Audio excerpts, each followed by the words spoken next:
I see, I don't like that. You're stealing my whole little I asked.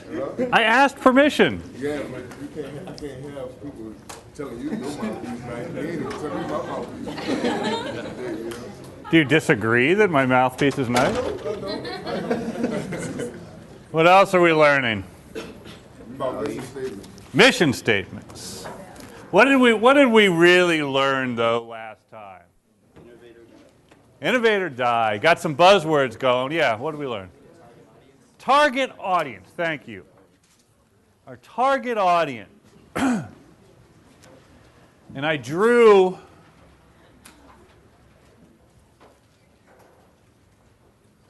now this. Explain this to me.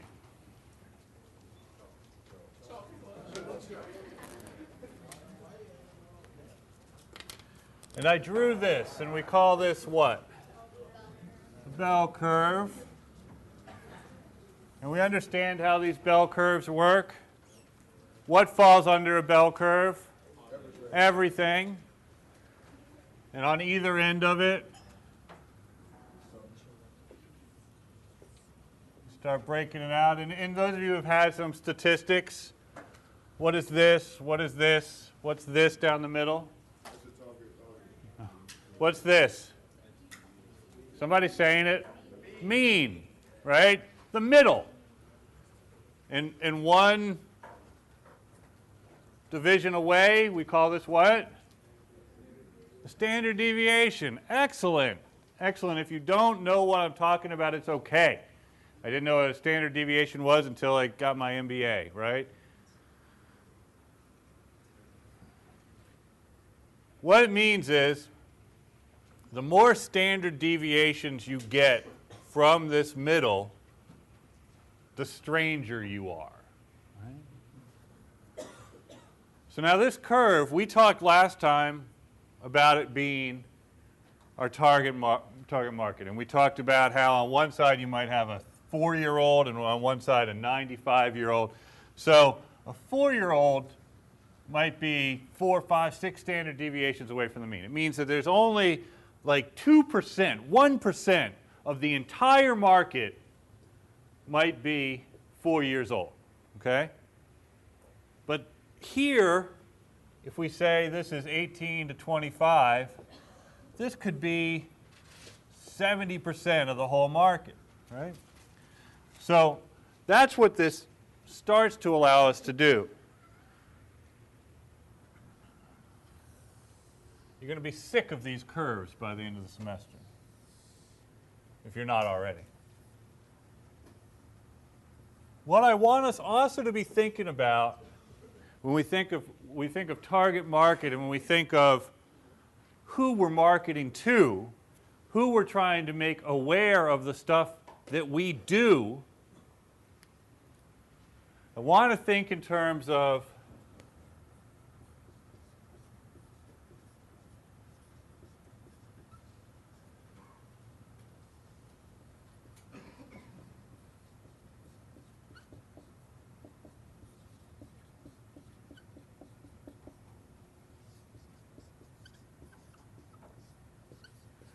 and you would do well to memorize this.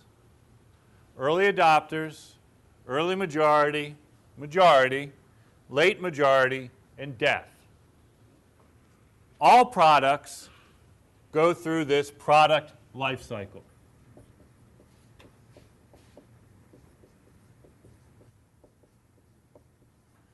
Five, 6 years ago, dude in Harvard Square at Harvard College wanted to get laid.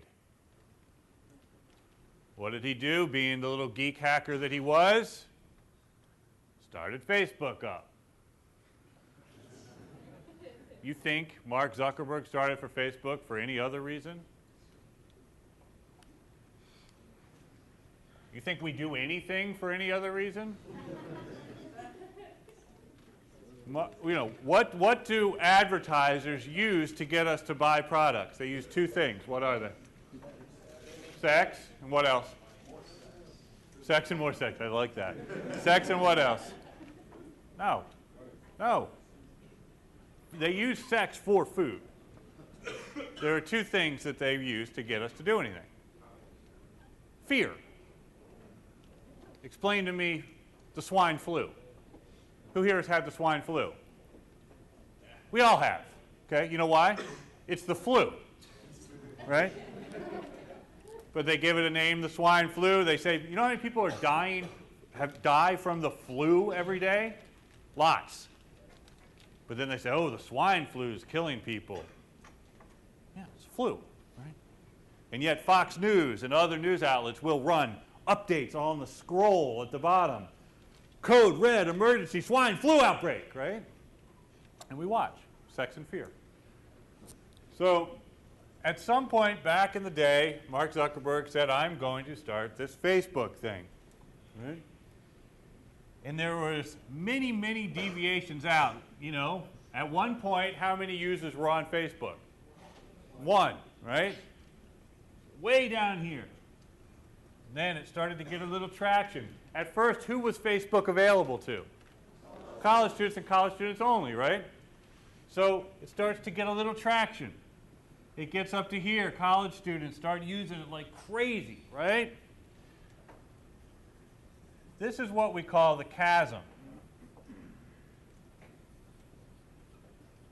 And this is what separates good, kind of cool ideas from jumping over into a majority, from jumping into something where it's not just these early adapters. And there are only 2 ways that anything jumps the chasm.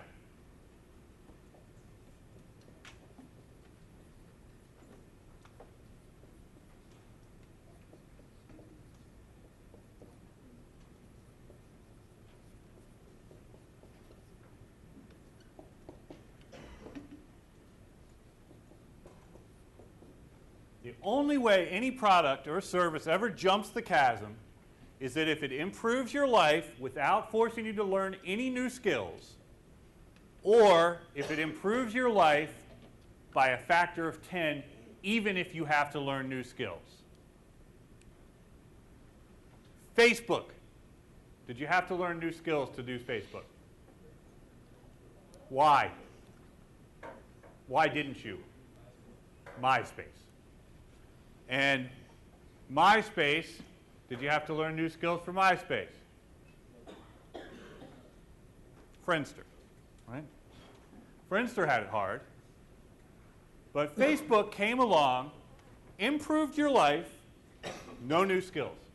It made it better than MySpace, right? Give me an example of something, product or service, that improved your life by a factor of 10 but forced you to learn new skills. Give me a more specific example. Yeah, iPod, I would say, more than the iPhone. If you think back to when the iPod was introduced, if I had just sat an iPod down on this desk and said, okay, use it. What to do with this damn thing? But it was worth it, right? It was so worth it that you were okay learning the new skills. And what happened? Kaboom.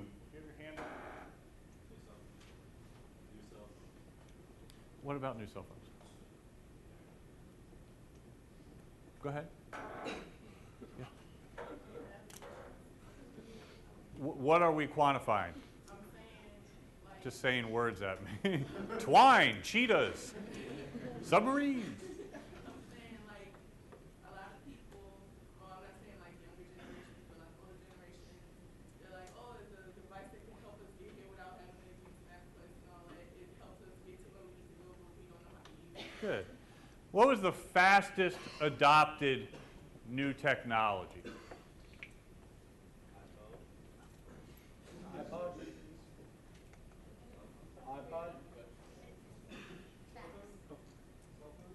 No, cell phones is not the right answer. Yes.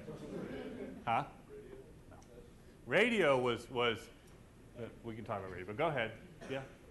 Huh? The internet, there's arguably the internet, but that's not the right answer. Streaming things? The product. What? Computers? No. Computers had a very long time. What? No. No, but you're getting closer. Huh? Cars? Cars is also not the right answer. Television? No, but you're really close. Now, getting colder. Warmer. DVD players. Why? Why did DVD players get adopted so fast? It's a VCR, but much, much better, right? So it jumped this chasm. Now, you guys are all, or most of you are music people. See if we can come up with an example.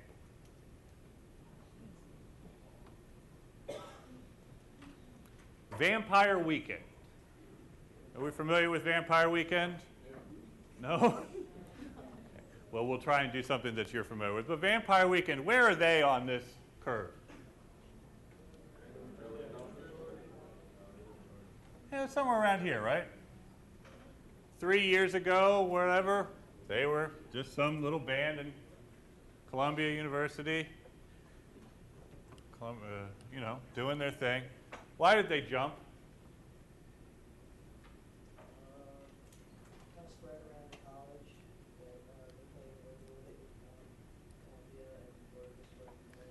Think about this. Vampire Weekend force you to learn any new skills? It sounds like, too broad. It sounds like Paul Simon meets Talking Heads, right? And we call that type of thing what? What was the word?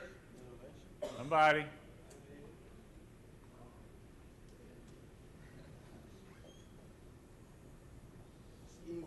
Vampire Weekend is like Paul Simon, but preppier. Where is Lady Gaga? She's about as high as it gets right now. Black Eyed Peas, right around here, right? So you have to start thinking about how did they jump. Now they will inevitably start to fall down the slide. In order to get back up on the slide, what must you do? You guys are good. You must innovate. So you think of someone like Madonna. How many times has Madonna gone up, down, up, down? Literally, how many times has Madonna gone up and down, up and down, up and down? It's all sex or fear, right? Madonna, it's a little bit of both, right? Britney Spears. She is batshit crazy money-making machine, right? Mickey Mouse Club, all the way up, all the way up, all the way down, pulling her hair out, then all the way back up again, right? MySpace. Started down here, went all the way up here, went down here, right? We typically know that something is on its way down, I think this is late majority, when mom, dad, or grandma says, "What is this Black Eyed Peas you listen to?" Because when mom, dad, or whomever says, "What is this Black Eyed Peas you listen to?" all the people that are here do what? I got to find me something new. Now let me screw that up for you. I see you. Hang on. How many people here's parents are on Facebook? How many people here's grandparents are on Facebook? We have ourselves a statistical outlier. Facebook is not going the same trajectory as other products. Once mom got on MySpace, we all went, right? Facebook, and here's my premise, why haven't people gotten off of Facebook even though grandma's on it? Facebook is the internet to a lot of people. Wrestle with that. Go ahead. What about the Wii where adding the new demographic section made the company get to the top? Before there was all hardcore video games. So Nintendo started around here, build up, massive popularity with Zelda and Mario and all that stuff. Started to slide once Xbox came around, correct? How did they get back on top? Innovation. The Wii.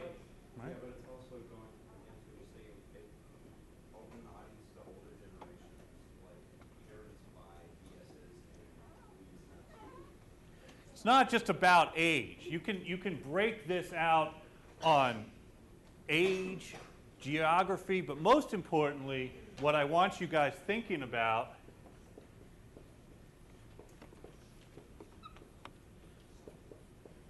right? Psychographics. What's that? Before we get there, what was your point? What's psychographics?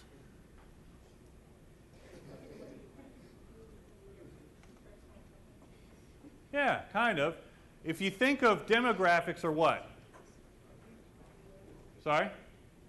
What's demographic? If somebody say this demographic is, what does that mean? People. Huh? Peoples and regions. Demographics is age, right?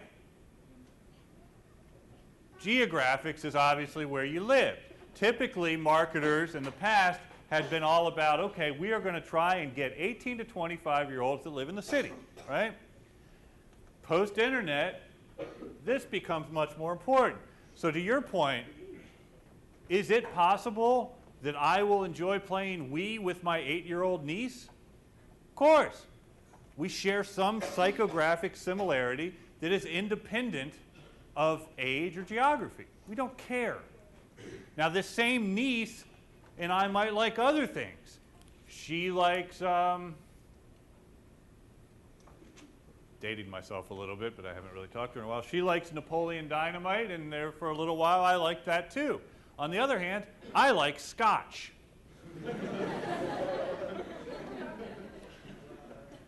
So, does that help you think through this at all in the green shirt? Okay, so Nintendo was looking for psychographic match. They didn't care about age. They were trying to design games, in fact, that Mom and little Jimmy could play together, right? That was the psychographic profile. Make something that Mom, because who wants you not to play video games? Mom. So if you can make a video game, exercise, whatever, then get Mom into that, all of a sudden, how can Mom say, you can't play shoot up people game if I, while she does her Nintendo tennis, or you know what I mean? That's what their thinking was. They looked for psychographic alignment. Back to this for a minute. You guys are in bands, you're starting businesses, whatever. Where do you market? On this chart. Who do you market to? To whom do you market? Our age. Who? Our age. No. On this chart. Early adapters. Why? With the pretty bow. Why? I was gonna say because How do you not notice a bright pink, huge bow? I'm sorry? I said with the early adapters, products that are like known to be with the selected few always end up in the majority because the majority begins to want the selected few products. Good. Are you still asking why the early adapters are a good target? Yes. Because they, usually the people who adapt early are the ones who are more open to things and that they'll speak to others and spread. Give me a synonym for early adapters. Well, I like disciples. I wouldn't use that, but oh, that's a really good point. Not what I'm looking for, but your kind of cradle to the grave thing. If you can get them early, the problem with early adapters is they tend to jump off right around here. They tend not to be lifetime. What's a synonym? Yeah. Trendsetter, tastemaker, right? The word we're going to learn for them once we get to the tipping point down the road, and we'll review all this stuff, is a maven. Okay. It's somebody, and I would be willing to bet that everybody in here is this. It's somebody who likes information, likes new stuff for no other reason than they get off on the discovery of it. Anybody out here that way? Everybody, right? You're all creative people. You see some movie, you see some band, you read some book. Not trying to get crazy here. In theory, you read some book. You tell people. Why? You do. That's what you like. It's part of your psychographic profile. Guess what, guys? Not everyone is like you. I teach this class occasionally to just all business students, people that are studying, more kind of qualitative brains, and I ask what type of music they like, and very frequently I get, don't really listen to it. Can any of you imagine that? Who's your favorite artist? I don't know. We can't understand that. This does not make them bad or uninteresting people. Their brains don't work the same way ours do. But these mavens become super important because they're the ones that source out cool new stuff. They're the trendsetters. They look for this. Now what happens is, as I say, the mavens start to not like stuff once it gets around here. What do? They go back and find other stuff. But along the way, they start informing these other people that otherwise wouldn't know of this stuff, right? In your little circle of friends, most likely, you are the one that is telling your friends about this other stuff, right? Am I describing anyone in this room? And with technology, we can not only be the maven, but we can also be the connector. We used to need the mavens to find stuff and start telling it, but the problem with mavens is they tend not to be great connectors, generally. There's something in the psychographic profile that makes mavens sometimes not the most social people in the world. They tend to have a small group of friends, very tight-knit, but they're not the type of person that has lots of different groups of friends. That's a different type of personality called the connector, right? With technology, these mavens all of a sudden have a megaphone. What is it? The internet, specifically. That's the right answer. It's Facebook. The right answer used to be blogs or whatever, but again, Facebook is the internet. Okay? So these mavens now, all of a sudden, will attract a lot of followers or friends on Facebook, and they say, I just discovered this thing. That's very comfortable to the maven. It's comfortable to the maven to post something on their wall on Facebook. It's not comfortable to the maven to kind of go into a big cafeteria somewhere, sit down at a table of people they've never met and go, hi, my name's George, and strike up a conversation. Does this ring true to anybody? I bet most of us in this room it rings true. So when I say you have to market here, it's not, and this is going back, and we're all disjointed in terms of our syllabus and everything, but I thought last week's conversation was a good one. And I want to make this point.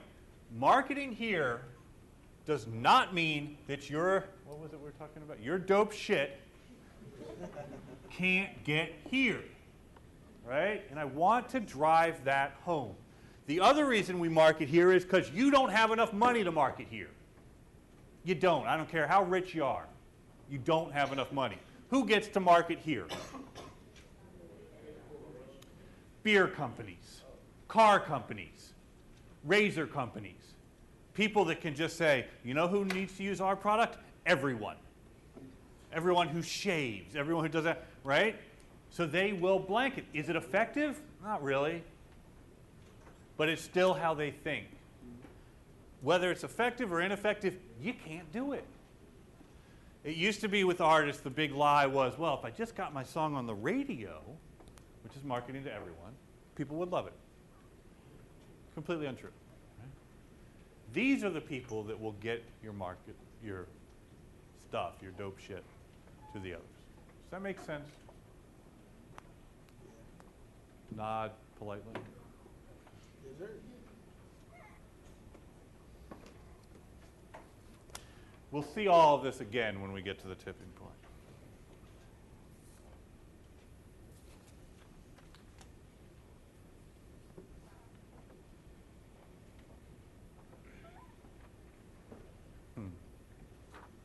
Simon Hill.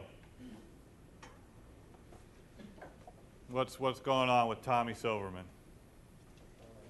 He was arguing that artists that try to promote themselves on Twitter and Facebook, it's not really effective because they don't spend enough time in the studio. In the studio?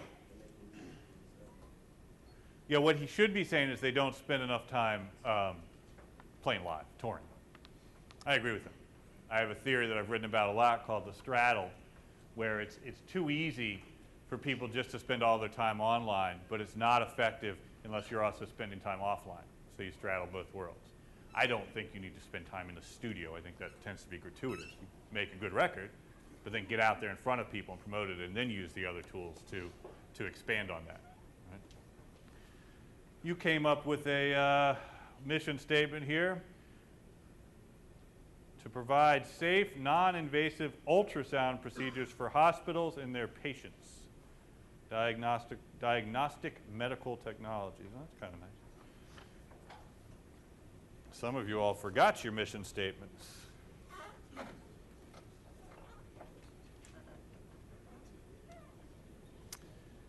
Francis, what is cloud computing? It basically removes the idea of having applications or pre-required software to run things on your computer. Instead, we can do these things through Google or any other web-based service. However, the issues bring up by a lot of advocacy groups, so like privacy and things like that. HP and Microsoft recently announced a deal where they spent approximately $95 billion marketing smaller companies and having them put their capital on cloud computing instead of, buying huge giant server farms. Good. You know, we're all keeping information in the cloud, right? The cloud just means that you can access your information from any computer. You notice that I don't walk into this room with a laptop or a USB stick, right? All of my lectures are on Google Docs. I load into Google, I've got all my lectures right there. I can do it from any computer. I love it. The whole idea of having a hard drive full of stuff is going to be a thing in the distant future. With music, you're doing this with Loyola, some of you, Pandora to a certain degree. Anybody use Google Docs out there, just out of curiosity? Yeah, it's great, right? And once you go there, it's very hard to go back to something like Microsoft Office, which just crashes your computer most of the time.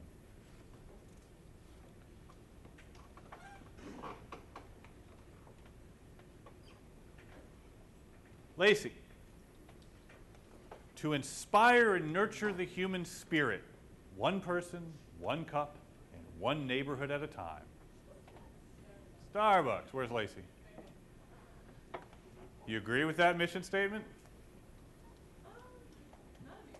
Not anymore. How interesting. Why not?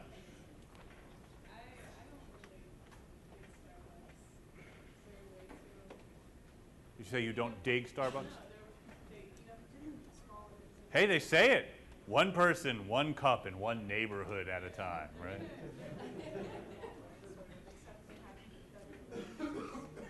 They have better quote-unquote values. How many people out there believe that Starbucks has good quote-unquote values? Wow, amazing. 3, 4, 5 years ago, I bet a lot of hands would have gone up. What happened? Well, yeah. Starting to kill each other off. Like there's some Starbucks franchises that are opening malls and other places that are taking away the Starbucks from strip malls, neighborhood corners, things like that. Okay. What about the values? What is it that makes you, none of you, not one person in this room raised their hand when I asked if you believed they had good values? I can see you texting, by the way, in the blue shirt. Anybody? Yep, go ahead. Bob Dylan, Christmas CD. What?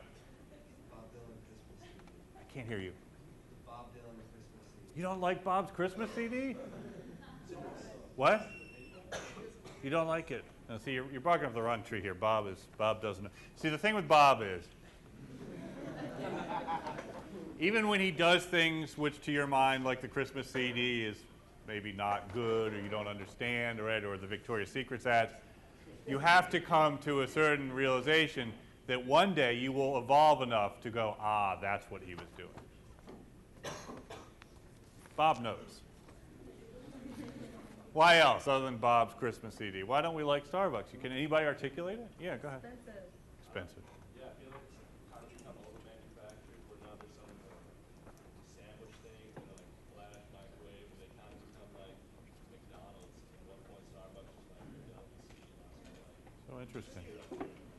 Interesting. Yeah, go ahead. Kills local businesses, one neighborhood at a time, right?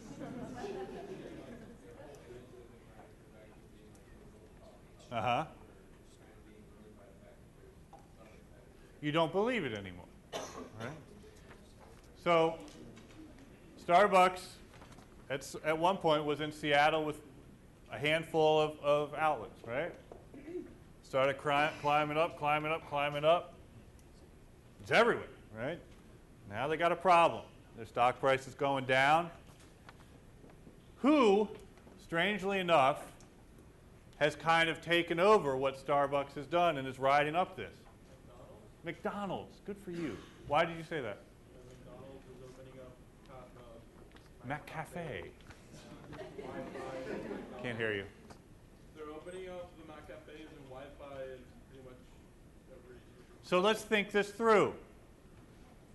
Starbucks effectively pulled a whole knowledge base up this chain and got us to believe that it was okay to buy very expensive coffee with names that we can't pronounce.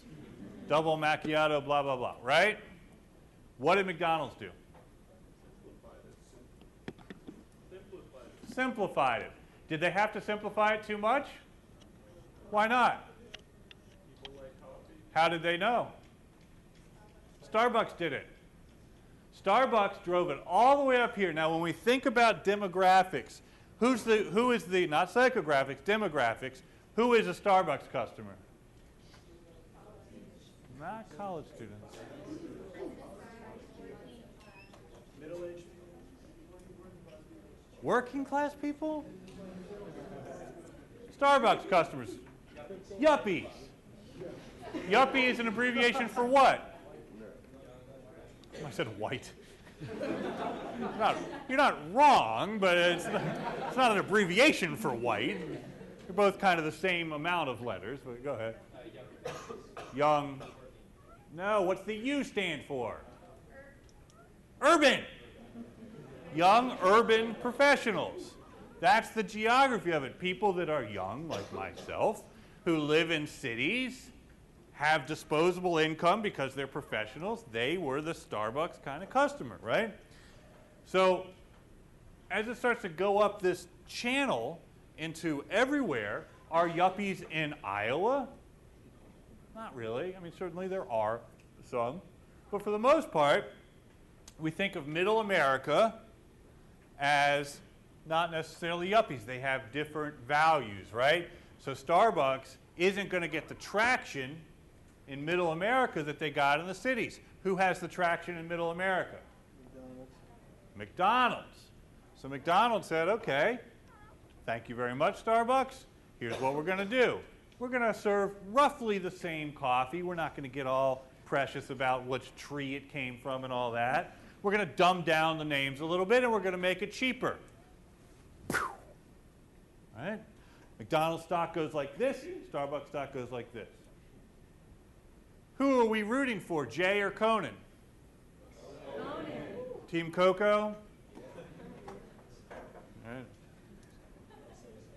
Why did NBC make the decision they made? What's that?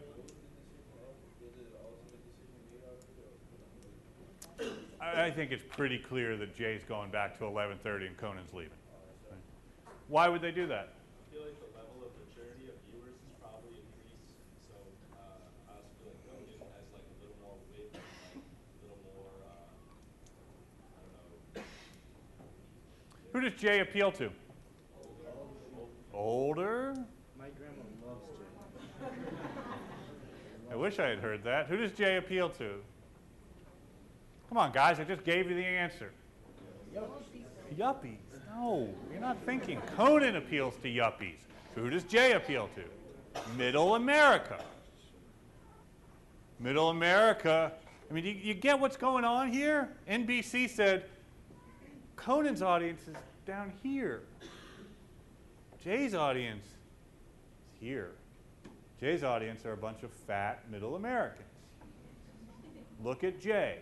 Look at the jaywalking segments. Look at Conan. You start to see psychographic stuff happening. Dave is a bit of an anachronism, right? The reality is that Dave typically exists in this world too. Jay is here, okay? That's why NBC did it. They don't hate Conan. They don't like Jay. They know that Jay will get the ratings in middle America. Do we care? I don't know. I don't. What? Yeah, you and pretty much everyone in this room. NBC doesn't care. right? Kanye West would say, NBC hates you guys. Remember when Kanye stood up and, go ahead. President Bush hates black people. Go ahead. Is it like older generations that typically watch Jay go to bed at an early time? One would think, but what time is it in middle America when Jay comes on? 10:30. Not 11:30, 10:30. So even grandma and grandpa might be able to stay up till 10:30. Go ahead. So for his 9 o'clock show. Yeah, it just didn't work. I don't know. I mean, look, I'm just trying to make a point here. I'm not going to analyze Jay's show. I know that NBC led the ratings for 15 years. I mean, the reality is they both kind of suck, okay? The reality is that, you know, you guys and me and most sane people are finding we're going to be watching Sunny in Philadelphia on our laptops rather than either of these jackasses, right? We don't really care. For either of them, they're largely irrelevant. Some of us kind of like Conan out there, but I guarantee you'd rather sit there on your laptop and watch Arrested Development or Sunny in Philadelphia or Adult Swim or whatever than you would Conan. Am I wrong? No. So it's all game over for these guys, right? It's just fun to watch them screw it up.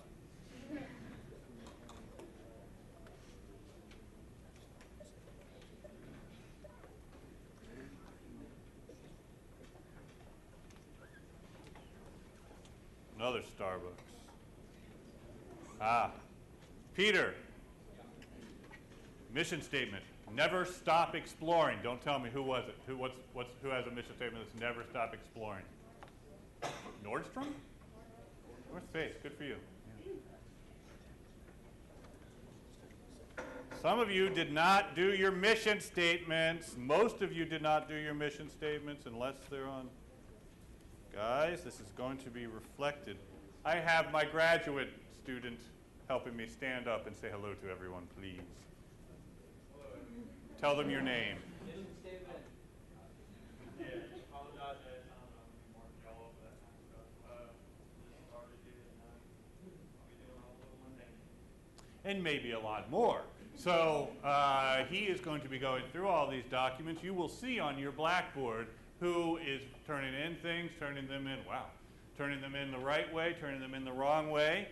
And he will be the one that you guys will go to when you are looking for stuff from me.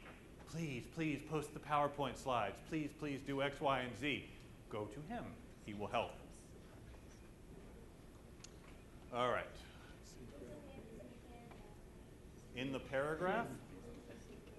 The paragraph of what? In the paragraph of your current event? I would, as a rule, when we have to go through all of these, make it very obvious where your stuff is.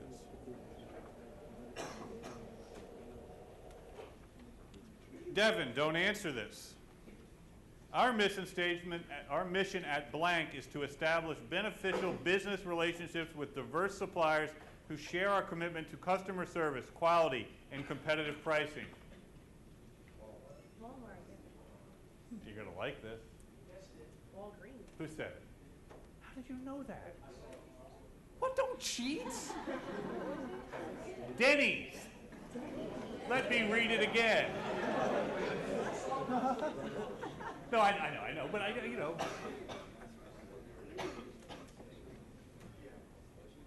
Why?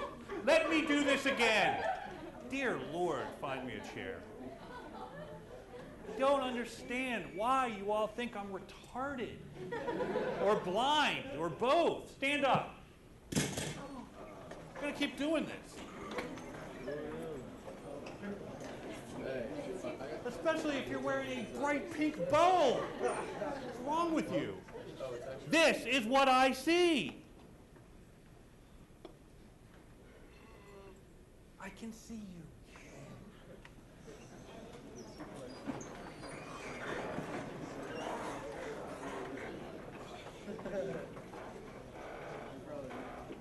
At the very least, we're going to get exercise, standing up and sitting down all the time. Man, everybody did the Starbucks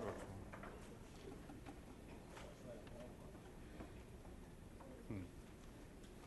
Our vision captures the essence of who we are. Everything we do flows from our vision. We just don't happen to be a business that sells food. It's what we're all about. Our vision is about meeting consumers' needs and making food an easier, healthier, more enjoyable part of life. Devin, don't answer it. Who was it? Kraft.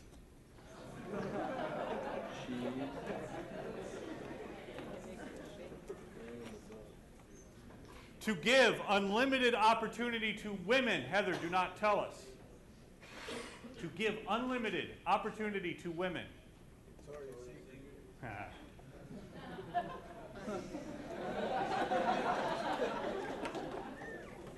What else? Huh? Planned Parenthood. Mary Kay Cosmetics. To give unlimited opportunity to women.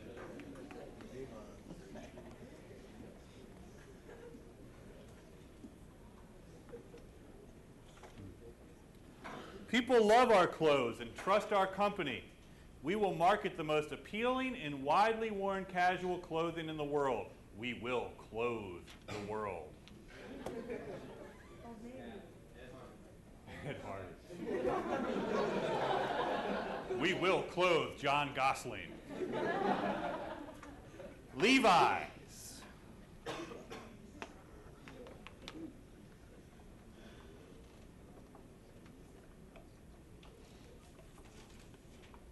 Everybody did Starbucks.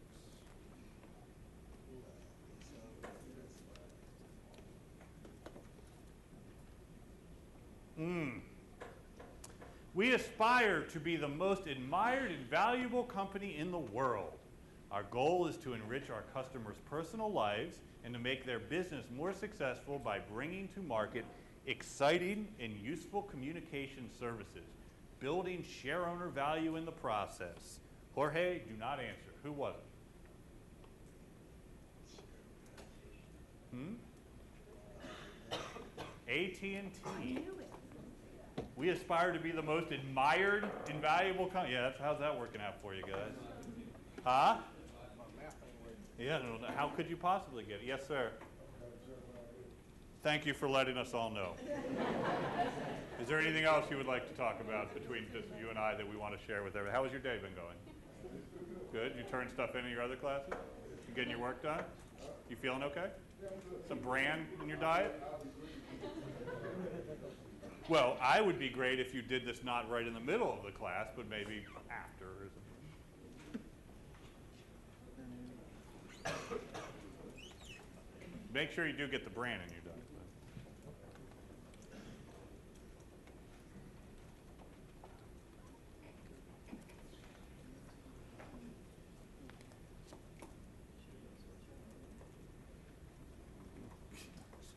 This is horrible. Connie, what's your current event? It's about children's fingertips. Speak very loudly for me, Connie. It's about children's strollers and how there have been numerous accidents. The title of your current event is Fingertip Amputations Prompt Recall of Graco Strollers. Terrible.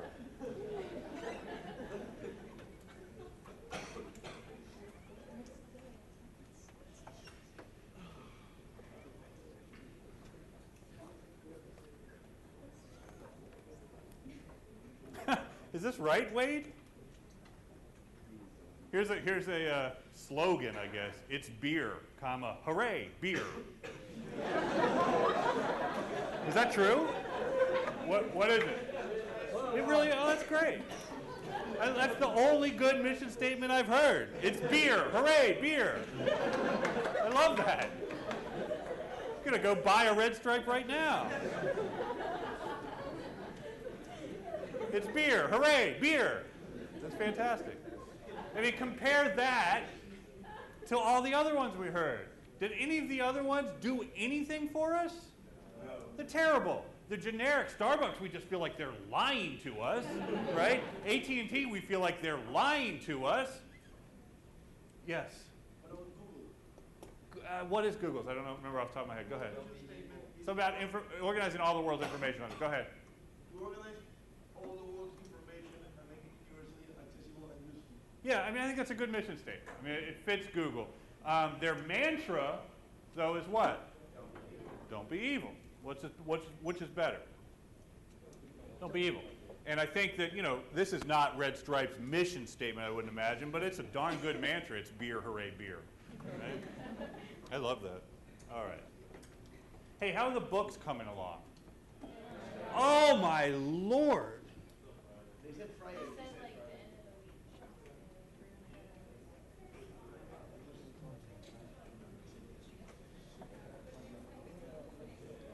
I'm going to put a couple on reserve. I don't know what to tell you. This is horrible.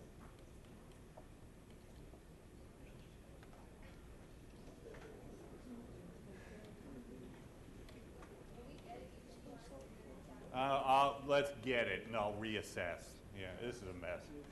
These were ordered ages ago. All right, so let me go through some. So we talked about this idea that the mission keeps the company on track. It tells you what not to do as much as it tells you what to do. But I think what we're finding, as those of you who did it, a lot of these mission statements really don't mean much.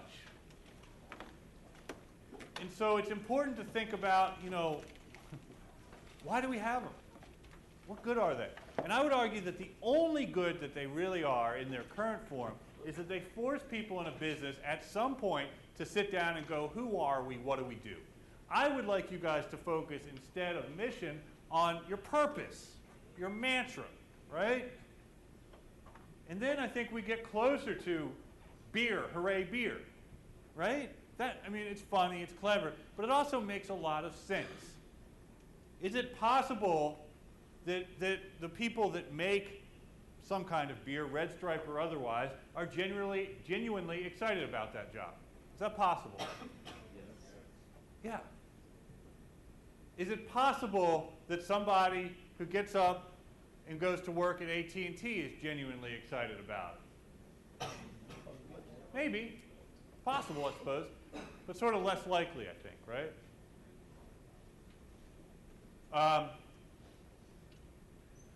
So what I want you all, you creative, wonderful people, to begin thinking about is purpose, right? What do you genuinely get excited about, and how can you make a business around that?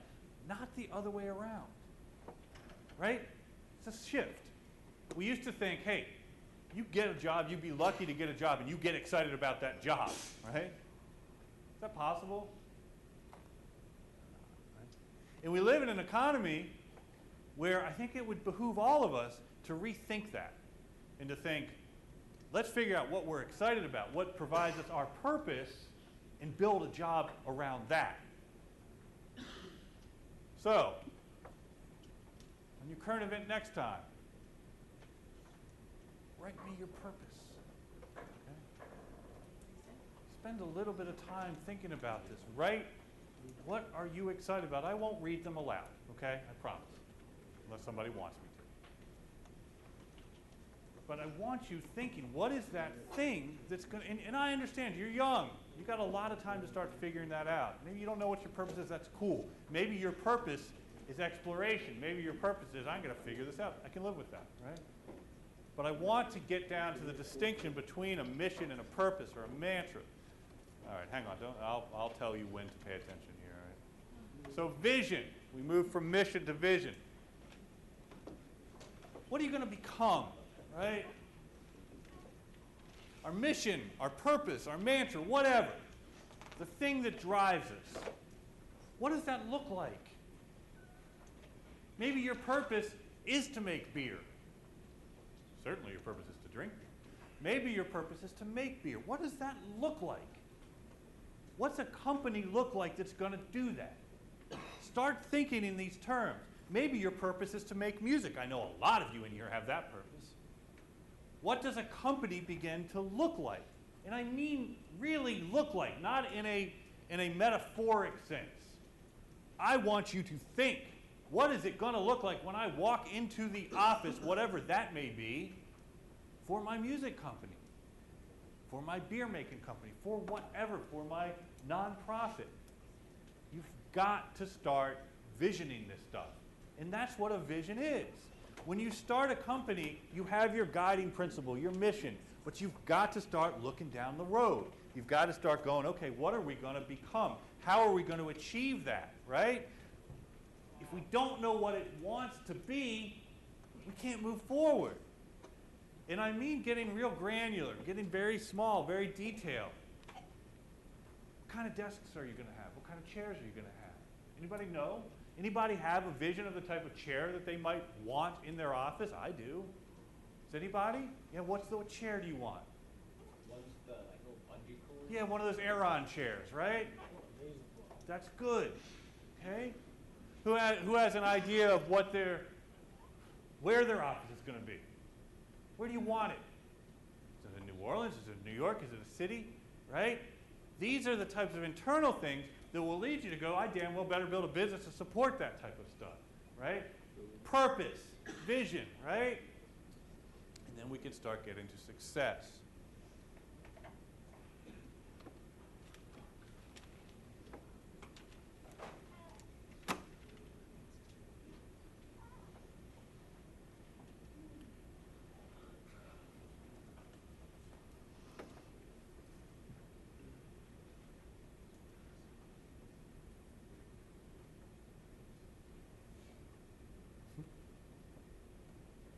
Just out of curiosity.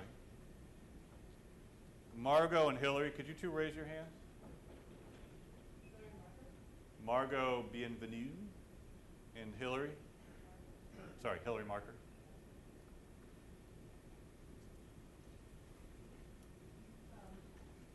What?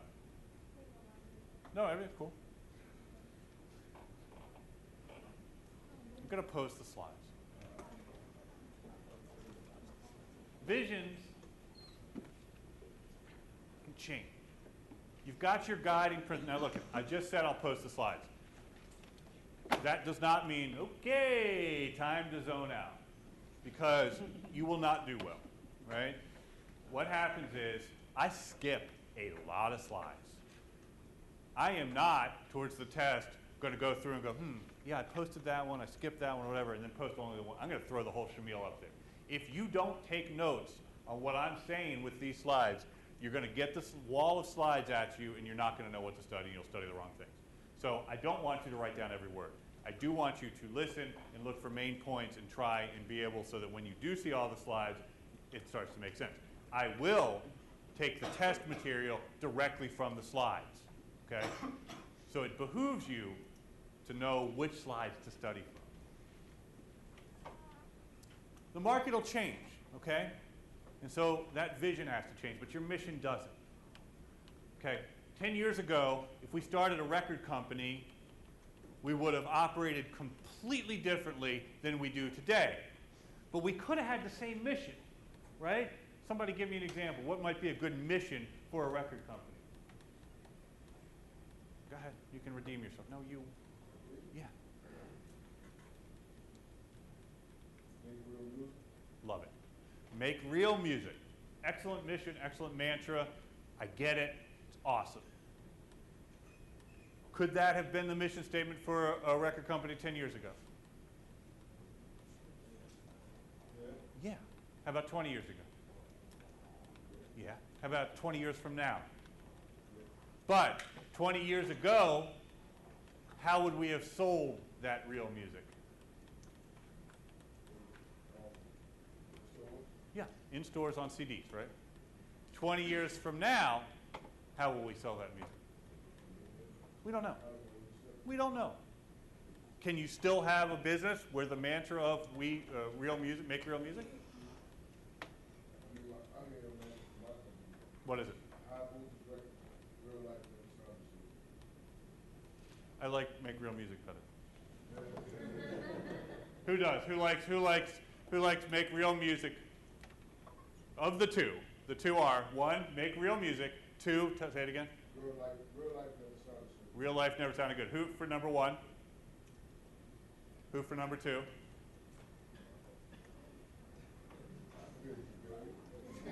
You're mad at them? Okay. All right, yeah, we don't need that. Difference between the two is pretty clear. I think you summed it up. The mission, make real music. That's the guiding principle. How we're going to accomplish that can change. Right? What are we going to become to make that real music? We may be doing it online. We may be going back to vinyl. Right? Isn't that funny? 20 years ago, we sold music on vinyl. 20 years later, we sell music on vinyl. CDs came and went. Vinyl sticks around. Who would have thought? I made a record with, anybody know Tom Waits? Okay. So I was very nervous to meet Mr. Waits, and I went and sat down at dinner, and we're sitting there talking, we're talking about the record, and he goes, George, what format are you going to put this record out on? Well, I'm nervous, and I'm thinking, well, we can do it on vinyl, Tom, that's cool. I don't care about vinyl. Okay. What format would you like to put the record out, Tom? Clay. I said, clay? Yeah, you see, there are these clay pots, and you spin them real fast, you put a needle on them, you can hear what the potters were talking about when they made the clay. Well, and this is early in the day, I guess we could look into clay. We might have, And later on in the dinner, he goes, George, you know how they hit the boats with the champagne? Yeah. Before it was the champagne, they'd hit it with the red wine. Before they hit it with the red wine, they tie a man to a string and swing him into the boat. Kathleen, his wife, said, Tom has a book of strange and unusual facts that he reads from a lot. Mantra, we've talked about this. Purpose, mantra, that's what I want you to do on your current events next week. What's your mantra? It's very similar to purpose. There was an article in the Harvard Business Review the other day about companies must have a sentence. Great companies can sum up what they do in one sentence. It's this. It's a mantra. We know what a mantra is, right? OM is the classic mantra, right? Yes? A lot of these kind of overlap. They do! Isn't that cool? What do you see as overlapping? I thought that was your hair for a minute. I thought your hat was your hair. Like, how are you doing that? No, mission and mantra don't overlap. Purpose, mantra, sentence overlap. And it's an important distinction, and it'll come up on the test. Anybody care to explain the difference between mission and mantra, other than me? Come on. Go ahead.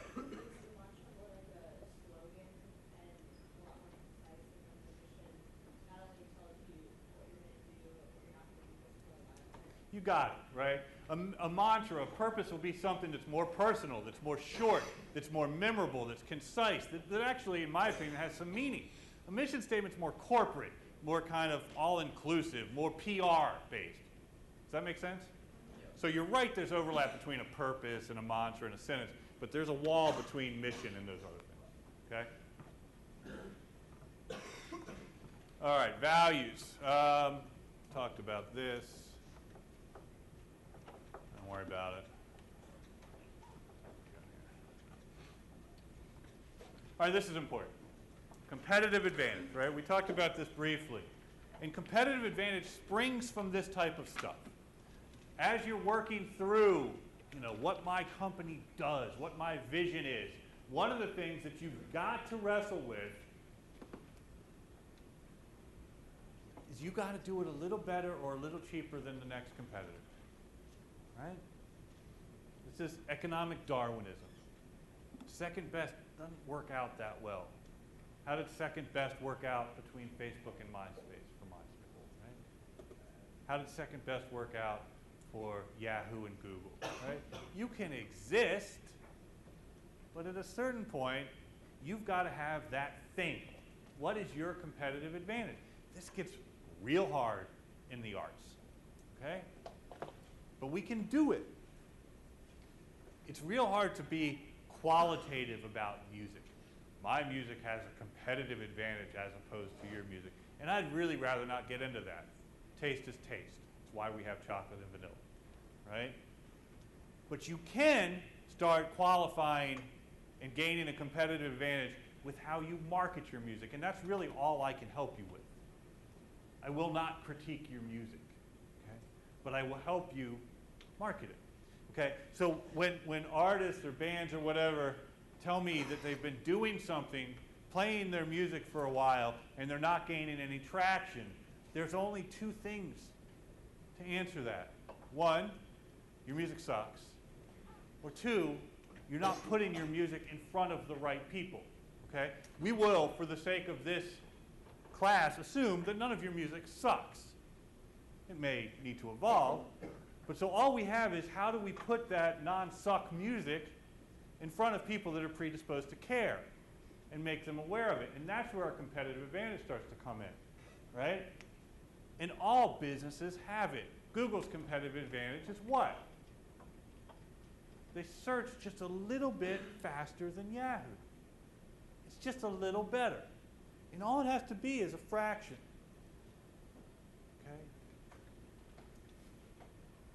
Starbucks had a competitive advantage, right?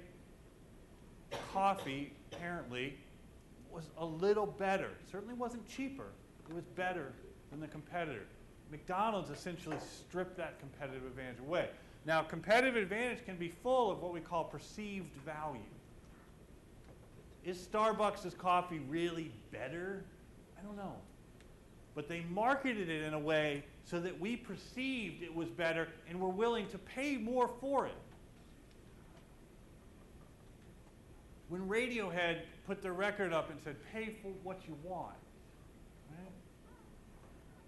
Price was no longer, price went out the window. The competitive advantage was, it was interesting, it was innovative. People started talking about it, right? And telling their friends. And those are the things that you've got to think about. Think of competitive advantages. What makes you different? What makes you special? And again, as you're working through your purpose, we hope that our purpose, because we're so motivated by this thing, because we love it, we'll start to get good at it. We'll start to be better. We'll start to find new and interesting ways to move the information around. Right?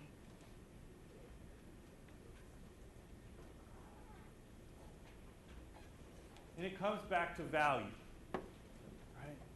If you offer something out to somebody and all you do is meet their expectations, what do they do? What don't they do? You go to a concert, band plays for an hour and a half, whatever, and get off the stage. You come into class or you go to your Facebook or whatever. At the most, you're going to say, went and saw a band, right? If they're horrible, play for 10 minutes and throw shit at you, you're going to talk about it, right? If they're astonishingly good and give you more value, you talk about it. So you've got to provide greater value in order to do what? What happens when you provide greater value? What do? We talk. We talk. And that's going to be a recursive theme of this class. When you find somebody's values who's aligned with yours, and then you impress them in some way, you do something remarkable, right?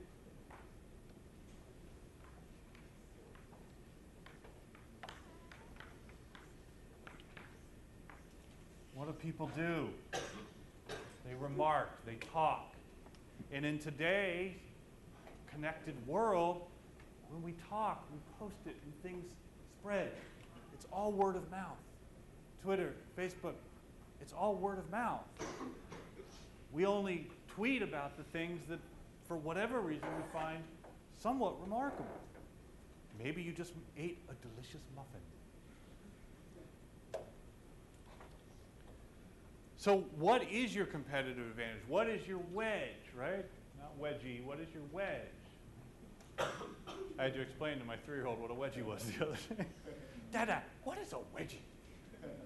Let me sit down and tell you what a wedgie is, Henry. Better yet, let me show you. So what is that wedge that allows you to enter the market, right? And do something that's remarkable? Does it mean that you have to be the only one? No. Markets are big, you can sustain. But you darn well better do something remarkable. The only company that we've talked about in this class so far who's really done something remarkable is who? Who? red stripe. That little slogan is the only thing that really got anybody's attention. The rest of it, we're going through the motion. Yes, Google's fantastic. Yes, McDonald's. Red stripe, we laughed. For a moment, we all kind of bonded over this thing. Most of you won't remember it, but a handful of you will go out somewhere and see a red stripe and say, you know what that thing is? Beer. Oh yeah, beer, or whatever. Right? None of you are going to go out of this classroom and sit down and go, you know, Google has a competitive advantage. Blah, blah, blah. Right? Think about that. It's stories. What matters are stories. What stories do we tell? The internet was invented so that we, and I'm not kidding, so that we could tell stories. The internet was not invented for commerce. So you've got to bring something that's not offered. Again, it doesn't mean you have to make music that no one's ever heard of before. I mean, what is Coldplay if not kind of bad YouTube, right? And yet, they've been able to do very well with this. I don't know why or how, and I'm upset by it. But, you know, the hip-hop world has been missing this. We haven't had that thing. We haven't had that remarkable talent in the hip-hop world really since when? That's what everybody says, Tupac. And he died when? 96. How long ago was that? 14 years since Tupac died. How old were you all? 5, 6. What does that say about hip-hop? Something's wrong, right? Am I wrong? Sorry? So, you know, we haven't had that. I mean, people will argue that Eminem was remarkable. Yeah, you giving a shout out, or yeah, people will say that Talib Kweli was remarkable, is remarkable, and yet, no, we don't have anyone like, as you say, Pac. Yes.